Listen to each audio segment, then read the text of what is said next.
Hey there everybody, in this video we're going to talk about when should you use features versus when should you use benefits in your digital marketing. There's a big distinction between each of those, and by the end of this video you're going to have a clear picture on exactly what you should be talking about, how you should be positioning your brand or your product or your service, and really get some clarity about how to create a powerful marketing message. Hey there, my name is Breshears and I create daily digital marketing videos. So if you're trying to grow your brand or your business with digital marketing, this is a great place to learn. You should totally consider subscribing. If you like the video, hit that thumbs up button. And if you have any questions, comments, need help with anything, comment below. Happy to answer questions for you. So let's talk about features and benefits. Features are very different from benefits because features are what make up the product or the service. They're the things that you talk about.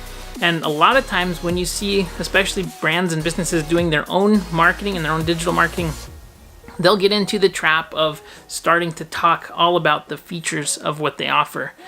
You'll see this a lot too with real estate and service providers and just everybody. When you're so close to your solution and your service, a lot of times you assume that people understand what the actual benefits are. But truly, you have to get really, really detailed about what are the benefits of your product and service and not just talk about the features. So I'll give you some examples here. Let's say you are selling a bicycle, for example, in your bike shop, and you're going to sell a bicycle. You start talking about all the things that make that bike cool. You start saying, hey, this bike is, it's really lightweight. It only weighs 11 pounds and it has 11 speeds on the back and it has hydraulic brakes and it is made in the USA and all of these things that make the bike interesting. People want to know about the features. If you're selling jewelry, look at this engagement ring. It's made out of platinum and it has a 2-carat diamond and it's this quality of diamond. Those things are definitely important. It's important to understand what you're selling, to be very specific about how you sell things, and to describe it well.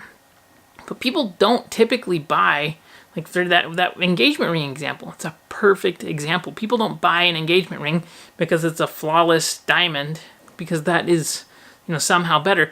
What does that flawless large diamond say about the person buying it? If we look at diamond rings and engagement rings, that's actually a perfect example. And here's why. People that are buying engagement rings, especially larger and more expensive engagement rings, there's not any actual need for that product, right? If you don't, people can completely get married without having a 2 or 3 carat diamond. And even cubic zirconia looks the same, but what's the difference? How do you sell that to somebody? They're not buying the diamond because it's a diamond and it's going to be useful and it's going to be long lasting. If you think about it, diamonds are actually totally useless.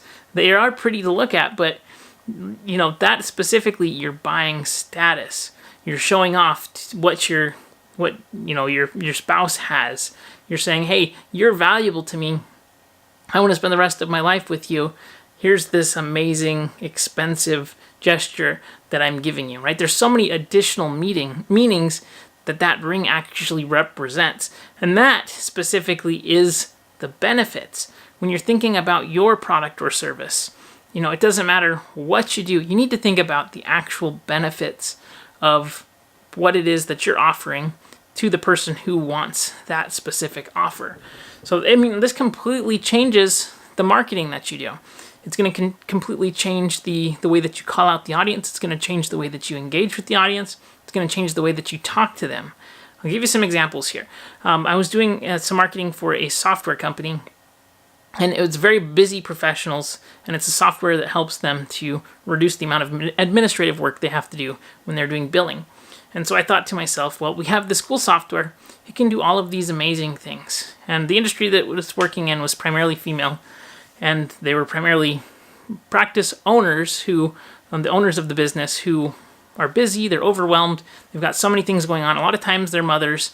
And so I said, let's target in on a very specific subset of mothers who are busy and overwhelmed, and let's tap into that mother guilt that they have, right? And we're going to talk about, with this software, we could say, hey, this software is better. It's going to allow you to capture more payments. It's going to allow you to make more money. It's going to allow you to work less on the business, work more in the business. There's so many benefits, right? But what we ended up doing was we tapped in on one of the primary benefits. You don't have to stay late every night filling out paperwork that's mindless. This gets done for you. You get to spend time on things that are actually important. So like that is extremely powerful. Instead of just talking about the things that your product or service does, you're giving them more time with their family. We used images of a mom reading stories to little kids.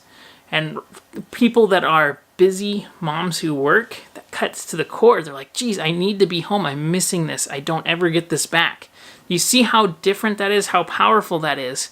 If you are trying to sell something, if you say, hey, this works better, it's good for it, you should do it. Everybody knows what's good for them. Everybody knows what they should be doing, right?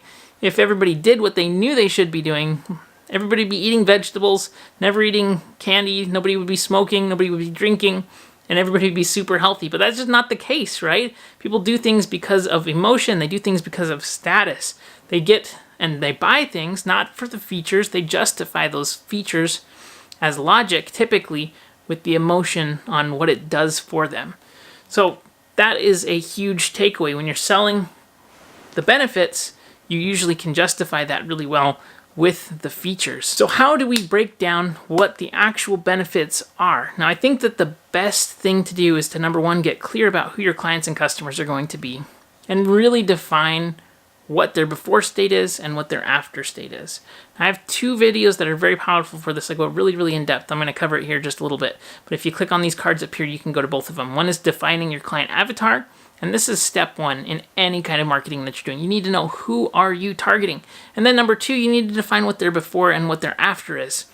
Digital marketing gives you the ability to get laser focused on your targeting, on your demographics that you're choosing, on your psychographics that you're choosing. And so you need to create marketing that's speaking to people, specific people that you're targeting. You're not trying to be, I was seeing, I'll give you an example here. I have one of my former clients who is doing ads, and I see what they're doing now. And they are just being so bland. They're trying to reach everybody in corporate America. And they're ending up being extremely boring and very, very ineffective because they're just not talking to any group of people. Like, think about Hertz rental cars, for example. No offense, Hertz rental cars, but anytime I see their ads, they're just another commodity, right? There's no reason to actually choose Hertz. Their ads and their content's super boring. And as a result, they're not really speaking to any group of people. You're just showing yourself as a commodity. If you're trying to reach everybody, then what's going to happen is you're going to end up reaching nobody. Or the people that do reach with you are going to choose you just for reasons like, hey, this is a good price, or it's convenient, or I need it right now. They're not going to end up working with you because you're making a better pitch. And that's how you make a better pitch to them. You say, here are the benefits. Are you this person? Do you have this problem? This is the promise that our brand makes. And this is what we're going to do for you if you use our product or service. And I think that's where benefits come in. So features versus benefits. Features are important, but don't fall into the trap of always talking about features. I hope this was helpful. If you have any questions, comments, need help with anything, comment below. If you enjoyed this video, be sure to subscribe, hit that thumbs up button, and I will see you on the next video. Have a fantastic day.